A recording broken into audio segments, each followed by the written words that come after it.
Her Story is a program that explores women, leadership, and healthcare.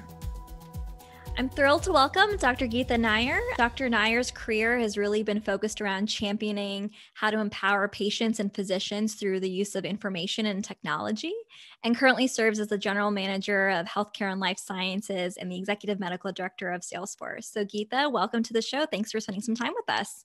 Thank you so much for the opportunity. I really appreciate it. So you've held a wide range of leadership roles, really impressive career. Thought we could start with kind of a question we ask all of our guests, and that, do you consider your foray into leadership more of accidental or an intentional course? I would say, like everything in life, happenstance, a lot of hard work, but happenstance for sure. You're a rheumatologist by training. You kind of did the clinical route, and then you've had an impressive lineup of different roles from kind of companies like APCO to AT&T, and then provider organizations, and now Salesforce. Could you give us a little bit of just like a high level executive summary of kind of your career path leading up to what you're doing today? I would first and foremost say that I am a physician at heart, right? So I'm a passionate doc. I very much believe in empowering patients and am still very much on the front lines of medicine. And that's really what drew me into health tech and to the business side of healthcare, because very quickly you learn on the front lines, and we're seeing that with the pandemic. There's only so much you can affect in one-on-one patient care. And I think when you're able to zoom in and out and bring that perspective to technologies or policy or whatever element of the healthcare ecosystem at a macro level, but with that frontline lens, you're able to do that much more. And that's really been my personal journey. And, you've also spent a fair amount of time on the media side. So I know education and kind of bottoms up influence is really important to you. How did you find yourself in that realm of things? Sure. So again, happenstance. I think, again, my passion remains in the front lines. One of the biggest things, or one of the biggest roles I think physicians can play, is as an educator. And if you're a good physician, you're also a good teacher, and you're constantly helping your patients understand how they can empower themselves in their own health journey. And so really, again, just a series of different invitations and opportunities that really led the Top Line MD work, the CNN work, and just really thrilled at a time where information and good information is so critical that, I'm happy to be part of the solution, although I would argue that we have so many folks that we need to hear from, and certainly in the Brown and Black communities, for which we know that when people look like ourselves, we also tend to listen to them. So I would just say that we need more folks out there talking truth to power. Absolutely. And so as a clinician first, what does your role actually entail? Salesforce, software as a service company. And so what does your day-to-day actually look like? What are you responsible for in that context? So as the general manager of healthcare and life sciences on the provider side, it's really a lot of the things that we're talking about, which is to inform our business plan, our strategy, our product roadmap from the lens of a clinician and someone who understands our customers, which are hospitals, at a time when digital engagement and CRM technologies couldn't be more important. So we're just wanting to make sure that it's very much relevant, aligned with what doctors, nurses, hospitals need, and making sure we're out in the market with a megaphone talking about it and hoping to be part of the solution. And I know you view technology in many ways as the modern day stethoscope, which I think is a great analogy. How have you seen medicine as an industry evolve through the course of your career? What are the things that, we're starting to see strides forward in, and what are the things that still continue to be big gaps? So I think it's all the things that we're doing primarily jump-started from the pandemic. So whether you talk about virtual health, digital engagement, meeting consumers where they're at, a consumer who's feeling more responsible for their own health than ever before. All of these are kind of byproducts of the pandemic. That said, a lot of the problems in the infrastructure remain. A lot of legacy systems on the tech side are holding us back in some regards. And a lot of the people and cultural issues are ones that we continue to see really being the toughest to drive. And again, I think that's slowly evolving, but that's one of the biggest pain points in the industry today. And I think, one of the things that you and I have talked about is a lot of the folks that we work with, they tend to focus on the clinical side or more of the industry administrative side. And you're really tackling it from both fronts, which I think is just so powerful. How do you think about the need to balance the frontline perspective and the systemic perspective? And how are you able to do both so well? Everything is a goal. I don't know about doing things well. We just do our best, right? But I firmly believe if you are trying to empower the front lines, which every provider system is trying to do, and drive efficiencies, then the best technologies and the best administrative tools you can put together are invisible, right? As physicians, nurses, care team members, we just want to see patients. That's why we went into medicine. We certainly didn't go into medicine to be bureaucrats or to be shuffling paper around in back office. So if you're doing the right thing on the back end, then it's all about the front end, and it's all about not interfering with that clinical care and that clinical touch point. So I always say the best technologies are invisible, and really the front line shouldn't even know what is being orchestrated in the background, which I think is very much where we all want to be as an industry. So I guess shifting a little bit towards kind of what led you on this path. I know you come from a family of physicians. At what point did you decide medicine, and was it, purely family influence, or, what piqued that interest for you? I've always been a science nerd. I've also always been a people person, or someone who likes to chat and talk to people and get to know them. And so medicine for me was really something I decided on very early.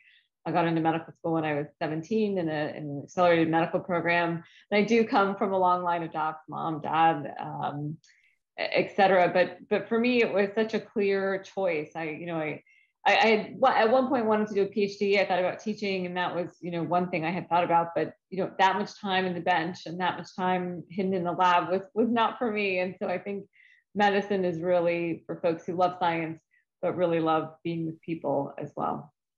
And so at what point in that progression did you kind of have that moment where you said, I'm doing leadership? And that's you kind of started to shift the tune there. What was your first leadership experience? I would say at no moment. I mean, I think that you just do what you're passionate about and you do it well, and then things naturally arise. But it was never a clear and conscious decision that, say I'm going to wake up and try to be a leader. I don't think that that's really the evolution of that, right? I think that you focus on what your passions are, you do them well, and naturally there are opportunities to move things forward, either in your organization, your company, your community, your environment. And so I think that is really the forefront of leadership. And as you think about the different professional roles that you've had, have you had to pursue different skill sets or trainings to prepare yourselves for that role? For example, I know that you got your MBA kind of in between some of your roles. Like, what was that thought process like? And how did you determine, where are the areas that you wanted to address those additional skill sets? I made a conscious decision to do an MBA because what I realized after many times butting heads with a hospital administrator about a patient that I thought needed to be admitted or needed to stay longer than the nursing administration usually would allow. It always hinged on business language or business aptitude, and being a physician, you were sort of never given that credibility in the business space. So the MBA really opened up a whole language, a whole credibility level as not just a physician, but a business person, and an ability to kind of go toe to toe with so many of the business folks that were really making the decisions for the hospital and for the patients. So very consciously pursued that. And then I would just say that, again, for me as a physician exec, one of the things that I've held on to and really consciously made an effort to do is to hold on to practice. I know many of my colleagues are not able to do that, and it is not an easy balance. Last week I had patients, and I don't leave clinic or get home till pretty late, usually not before 9:30, because between all the administrative things as well as the things that need to be tidied up, because I know the rest of the week will be spent in non-clinical work. It is a balance that I'm always striving to find, but I will tell you some days are more focused on one thing than the other. But again, I think it's one, it's true and core to my passion, but it also very much informs my work at Salesforce and vice versa. And so I think it's an important perspective, particularly in this really dynamic environment in which healthcare is looking very different every day than when it looked like yesterday. You're a big proponent of, it takes a village, and there are a lot of people that inform our paths. What role have mentors played for you personally as you have kind of navigated each of these different stages of your journey? Oh my goodness. I think you can never have enough mentors. And when people say I have a mentor, I have a mentor for almost every different part of my life, right? Whether it's motherhood, business, being a doc, media. So I think you can never have enough mentors. I have so many people that I'm thankful for, both men and women, physicians and non-physicians. And I would just say that the most important thing is to seek them out, ask for the mentorship, and also to pay it forward to the next set of folks who I'm sure will be looking up to you, not too far away, Sanjula, as you're early on in your career still. So I think it's a small world, and we all help each other, and we're all part of an industry that I think we should be really proud to be a part of at this moment on the globe. I'm sure there's so many pearls of wisdom from all of those mentors. Is there a piece of difficult feedback that you think back on that you received that really made you kind of pause and rethink things? And how did you overcome that? It was interesting because I think as a doc and as someone in the medical world, a lot of us are perfectionists and a lot of us are alphas, right? Alpha women, alpha men. And I certainly fall into that category. And so one of my mentors had said to me, if you try to make everything perfect, you'll never get anything done. Don't be so afraid to just move forward, particularly in software where, they often release things and then evolve them as they go. It's very different in medicine where we like to nail it on the first go because, there are life at stake. So just learning through that process, that making progress includes failures or mistakes or just learnings as you go, and that is also the natural course of business and of life. So that's probably one of the biggest learnings that I've had. Is there a time or a particular scenario that you think back on that really made you realize that your leadership journey or kind of experience is different because you were probably one of the few women in the room? Or have you ever felt like you were, the only one just from a female perspective that you face different things? Sure. I think all the time. I mean, I think back on the time when I was pregnant, when I was a young mom, breastfeeding and traveling, and and what that looked like. So there were many times, and there continue to be many times. And the one thing I would say is, number one, it's very important to have women in these roles, particularly in healthcare, where we have to remember it's not just about having diversity at the table, but diversity is your customer. Right. It is Dr. Mom that makes all the healthcare decisions in the household. Even if dad brings home the health insurance, I guarantee you it's mom making the decision, which pediatrician, which nursing home for the folks, hiring and firing of pharmacies. And, we have to remember that. And so when we think about where we're evolving in healthcare, and we also think about our frontline workers, a lot of our nursing staff is made up of women. We have to incorporate those perspectives into our business strategy because they directly affect our bottom line. So it's not just because it's the right thing to do, but it is very much because that is our customer base. And so I always try to bring it back to that in conversations. And I also think a lot of times from a cultural perspective, we just don't think about these things, right? So you have to kind of remind folks. I remember being in a meeting, maybe over a decade ago, and there was a decision we were making, and everyone in the room, that I was the only woman in the room, and everyone in the room said, well, let's take a break. Let's make this final decision over scotch and cigars. And of course, I don't drink scotch, nor do I smoke cigars. I'm also a doc, so I don't smoke cigars. And I just kind of chuckled and said, well, gentlemen, I think that's terrific, but how about we do it over Manny and Petty's, right? Like that was my way of saying, hey, I want to be part of this decision, but I'm not going to smoke cigars and drink scotch with you guys. So let's find something else to do.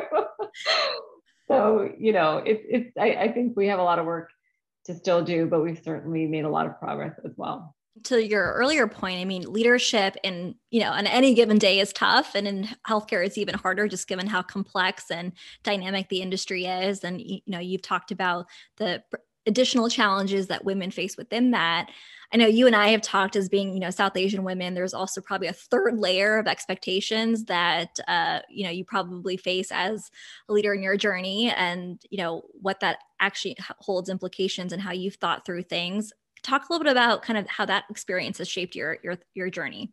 I'm a very proud South Asian woman, but I think that as I reflect on where I am in my journey, as well as just my upbringing, my mom is a doc, my dad is a doc, both are also very proud South Asians. The South Asian culture is very patriarchal, like many other Asian cultures or Middle Eastern cultures. So I think this is something that we just have to continue to make strides in. And one of the reflections that I have is I don't know if my mom would ever say this, but I don't think I ever appreciated that my father was such a feminist, right? To raise me as his daughter, to support my mom, just such admirable qualities. And I think that we have to just look out for that, and also look to make strides in our own culture and our own upbringings and our own individual communities. So I'm always reminding my daughter of that, and making sure she's very mindful of that. Speaking of your daughter, I mean, I know that you are really great about setting boundaries of this is family time and this is work time, which I think is just so admirable because not enough people actually do that.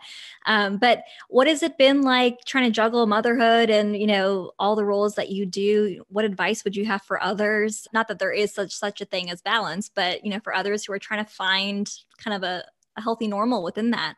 I was laughing. I put myself on mute because I was laughing quite loud. I don't know that I do it very well. I just do my best. I think the first thing, as any mom, we carry a lot of guilt no matter what. And I think even if I wasn't doing half the things I'm doing, I would still feel just as guilty. So I think number one, being gentle with yourself. I think that's also something we've learned in this pandemic is to really be gentle with ourselves, put on the oxygen mask, because if you don't, again, all the folks that depend on you really do suffer.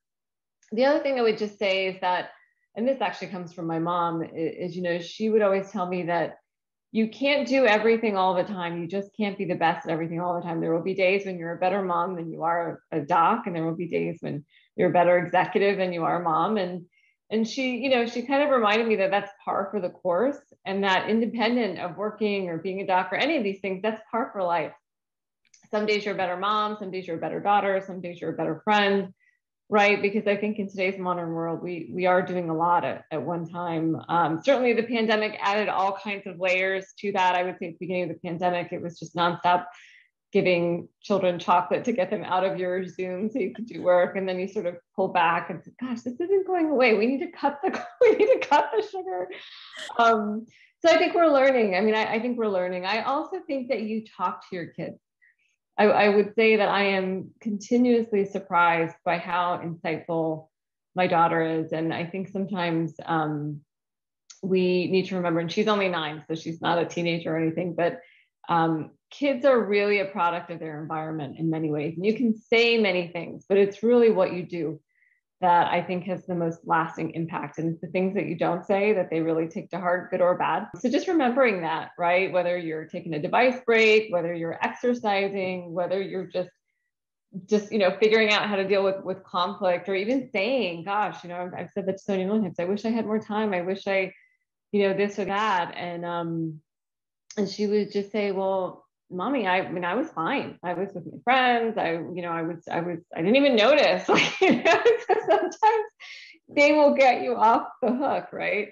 But it's been a terrific journey, and I am just doing the best I can. I think so many of us are, and that's really all we can do. To that last point, you actually had a really great story that you were talking about, kind of the bake sale and the cupcakes, and then something that your daughter said about, spending time with her. Could you just kind of share that with our audience? We kind of run into these different things or these different obligations at school. And, there's just, again, so much pressure to be perfect, right? There's so much pressure to be perfect. And there's this kind of silliness of comparing who baked what or that or the other. And, me and Sonia have fun with these things, whether we make the cupcakes ourselves, whether we buy them and put the icing on them. It's for me and her, it's about building the memories and doing activities. And that's what she really enjoys. She doesn't remember, the things we do as adults are just not the things kids notice, right? The prettiest room, the prettiest cupcake, not important. It's that time and that time together. And so she always reminds me of that and just says, Mommy, I had so much fun doing this, and who cares? Like, they all end up in your stomach anyway. So, so it's helpful when you, I feel very blessed to have the daughter I have. But again, I think it's just about letting yourself understand that these are struggles we all have, right? You have an entire podcast dedicated to this. So I think that speaks to the fact that every mom not to be struggles with this, because I think we're all just trying to do the best we can, both men and women. What do you do for yourself to kind of, whether it's self-care or just kind of decompress from all the stress, particularly, with COVID. I know you've been leading a lot of the vaccine and, education, discussions, down in Miami. I mean, how do you find time for yourself, and how do you reset, and, how do you be you? My outlet is really, I'm a huge lover of tennis. I play tennis pretty regularly. I also just try to get outside and move, because I think in this era of Zooming all day, we forget to stretch, we forget to move, and we also just forget to take our eyes off the screen. I really try to do 10,000 steps a day to the best of my abilities. Does not always happen. And that's the other piece to it, is if it doesn't happen, I don't beat myself up. In the beginning of the pandemic, I was like, oh my gosh, why am I, I'm like halfway there. And so I think to the point of being a perfectionist, right? You got to start somewhere, and it doesn't always end up at 100. So, and I think all of us are different. I mean, yoga, I think, works for some folks. Meditation. I struggled with trying both of those things. So for me, it's really tennis, and it's just something that, and I try to incorporate my daughter into that as well. So I'll hit when she hits, or I'll set up a time for her to play a game when I have a game. And so we just, we do our best. Her dad will play with her as well. So we just have also tried to make it a family thing that we do together. And it's just also incorporating exercise into kind of daily routines and life also, so she develops that kind of balance. Shifting gears a little bit, you've kind of roadmapped a lot of your career, and, as you look back, we all reflect on lessons learned. Is there something that you think about that early on in your career you really believed, and now you say, that's not actually true? I think at the end of the day, experience always wins. Look at Dr. Fauci, right? I mean, it's about the experience. And I will tell you, as a rheumatologist, I love old people, and I love hearing the stories of so many of my elderly patients, and many of them not very educated, but they just got this glorious experience and this value that is just tremendous. And I think that's one thing I've also realized is there's culturally, we have this feeling, particularly in America, that, once you're old, you're not useful to society. And I'm actually so excited to see so many people that I look up to, whether it's Dr. Fauci, Jane Fonda, so many folks, not just 65 plus, 75 plus, 85 plus, my parents. I think it's that life is beautiful, and you should enjoy the journey along the way, and you'll be surprised how you evolve. I'm also very much appreciating life is made up of different chapters, and where you start is not necessarily where you thought you'd be in the middle, and not necessarily where you thought you'd be in the end. And those different chapters inform the next. And so taking the time to take that experience in is half of the fun if you stop to do it. What advice would you give your younger self? Like, think back to, whether it was you in med school or even well before then, what would you tell yourself now? Sure. Well, gosh, now in the era of COVID, first of all, I would say travel the world as much as you possibly can. You never know when you won't be able to. But in that spirit, it's the different perspectives, right? Because sometimes when we sit so long in one place, we think there's only one way to do things. And I think what we're learning, particularly in healthcare, is there are many ways to do the same thing. And when you do travel the world and you do take in those different experiences, you can appreciate that you can get from A to B in many ways. You can get to B in many ways, but perhaps there's 7 detours in the middle. And so I think it would be exactly that: slow down, take in the experience, taking a global worldview. With the sooner and the younger, I think that you do that, the more informed your journey is going to be. And this is a really small planet. I think COVID has shown us that. And there are certain, as vast as the planet is and as small as we're realizing it is, there's also a common theme in humanity. And I would say that when there are conflicts, either personally or professionally, when you come back to the common thread, which is humanity, it's amazing how many bridges you can build with people that you may have otherwise thought you wouldn't have been able to. And I'm seeing that with patients who didn't want to see a woman doctor, and patients who didn't want to see a woman doctor with black hair, and with men who don't want to report to women. I'm seeing this at different parts of my life, where if you take that piece out and you just find that common ground of humanity, it's amazing how people's vulnerable sides will show, and you can find that commonality and really build build a relationship that actually turns the corner on those different barriers that may have seemed insurmountable before. That's very well said. I would be remiss if I didn't ask, as someone who also teaches medical students and, you spend a lot of time doing this, is there a certain kind of capability or wish that you have as you think about the next generation of clinical leaders? What are some of the things that or experiences or training that they should kind of be more intentional about seeking out to be more prepared for, the way that healthcare is transforming? Sure. So I would actually say it's not just for medical schools, but for business schools a lot, right? Because they're often the CEOs that are coming out of Wharton, Harvard, et cetera. More and more than ever, and I say this also as a mom, your emotional intelligence is so much more important than your IQ.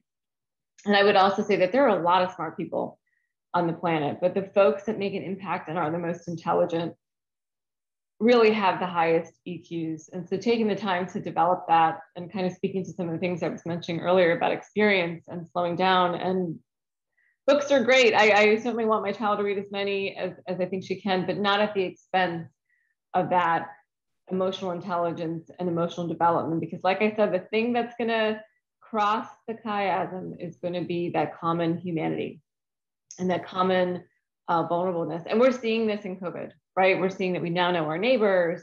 We now are part of our community. We're just seeing that every day. And I'm glad to see that. It's refreshing. It shouldn't have taken this pandemic, certainly. But that's the kind of stuff that you can't find in books.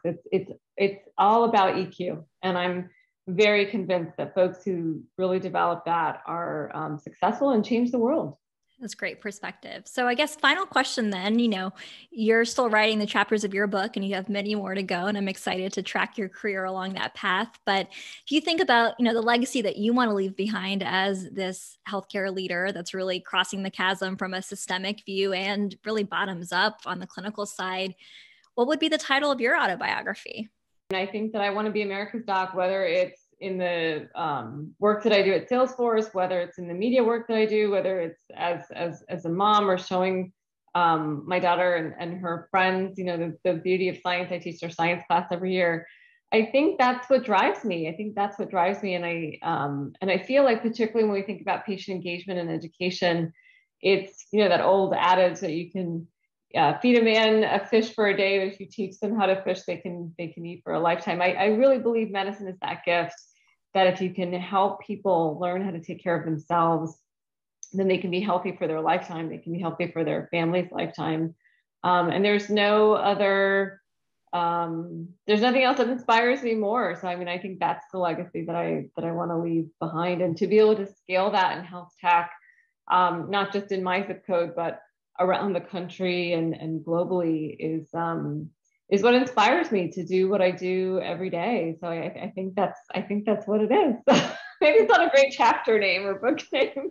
Maybe you'll add author to your list one day. I hope so. Let's see. Thank you for, sharing all that. I appreciate all the work that you're doing in the industry to kind of keep scaling a lot of that impact. So thanks for spending some time with us today. Really, it was great having you, Dr. Nayyar. Thank you for doing what you're doing. I wish forums like this were around when I was your age. So it's terrific to see this, and I'm very inspired to see more and more women like yourself doing what you're doing. And, we're just here to pass the baton. So make sure you take it and run. I love it.